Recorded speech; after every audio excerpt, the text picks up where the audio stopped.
Hey, what up guys? How you doing? It is Lasty here. Welcome today to a new FIFA 18 Ultimate Team Player Review. Today, we're talking about Team of the Match Day Lukaku. And that's right, he's been boosted to a 95, which is higher rated than his Team of the Season item. He's got 5 out of 6 stats here, which are just crazy. 93 pace, 95 shooting, 91 passing, 92 dribbling, and a whopping 96 physical as well. We all know that he's a 6'3" striker, very left-footed, with 3-star skill moves and a nice 4-star weak foot. So, I have 2 squad options for you, as always. The first one here is a full-on special team.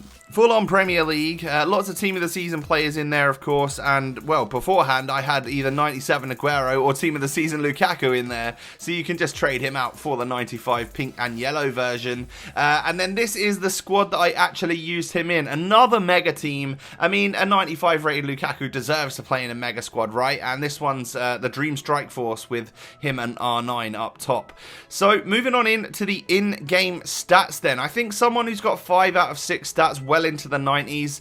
I mean, there's something to be said about literally just using basic, getting little +5s here and there to top off a lot of those stats. However, if you're looking for a specific chem style, I mean, I went with the engine today because that's going to give me +10 on the acceleration, and then add up that dribbling by +10 balance, +5 agility. I mean, maybe that doesn't help so much, but just topping off the ball control to 98, dribbling to 99, I very much like that. And then passing is nearly maxed out as well.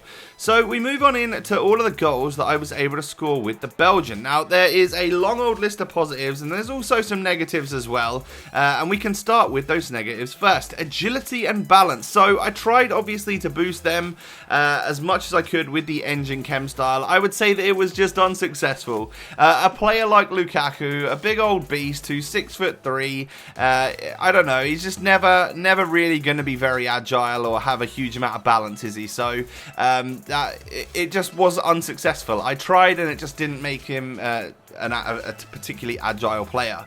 Long shots were another area of Lukaku's game which just weren't superb. Like, they were average, they were alright. You might be able to hit one every now and again, or like that shot right there, if the goalkeeper's running out at you, then sure, you'll be able to stick it in the back of the net. But that was one of his lower stats, one of his much lower stats actually, within his shooting department. Like, finishing, shot power, all of that stuff is really high, but early to mid 80s for the long shot stat. I mean, there's way better players out there for taking long shots on this game. You know, I just wouldn't necessarily recommend it with Lukaku.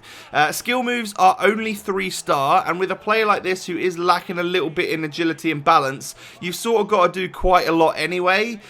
So to have that little ability to do a Berber spin or something might have been super useful for a player like this. It just makes you work that little bit harder when trying to evade defenders. And then we have acceleration. We boosted it to what should be good levels, but I'm not gonna lie, he still feels a little clunky off the mark. It's really the sprint speed where he comes good, and that's actually the first positive.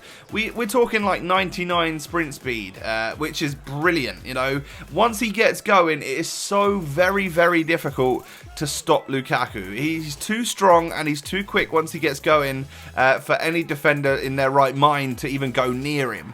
And you know, actually receiving the ball, although that acceleration may not be good, the way he takes the touch in, like that initial ball control, brilliant, top notch. You know, like we said, we pretty much topped it off with our chemistry style today. And then the way he moves with the ball, despite not having the 4-star skills and despite having average agility and very low balance, is actually still pretty impressive. Like LTRT, or just keeping the ball nice and close to his feet and away from the defenders, is actually still what impressed me about him. Now, one of the best bits about Lukaku, that strength. You know, we've got someone here who is literally able to fight off the strongest defenders in the game, and he will outmuscle them, and he'll carry on that run and he'll barge them off the ball, and they're not going to get near it. That is what I would say. That combo of sprint speed and strength, as well as of course Lukaku's 6'3" height, is what turns him into a complete and utter monster on FIFA. You can use him as as a target man if you want to, knowing that his acceleration is not brilliant, like just having him as a static striker where you can feed that ball into him, yeah, that'll work. Or failing that, of course, go on those, get him to make that early run, and once he gets up to the sprint speed, then he's a very quick player. You can pass that ball through to him, and well, he's got good distribution as well. This is someone that's not just going to get you goals, he'll get you assists as well. We really did increase those passing stats on his overall item. And then there's nothing I can say about his shooting, apart from the long shots, like I mentioned earlier, that is not fantastic. Get him inside the box, take shots with the left foot, with the right foot, finesse shot, power it into the bottom of the net. That's my recommended one. A low-driven shot with Romelu Lukaku's left foot is something to behold. There you go, guys. I hope you now know whether this item, which is better than his tots, is right for your ultimate team. Thanks so much for watching. I'll catch you next time. Peace.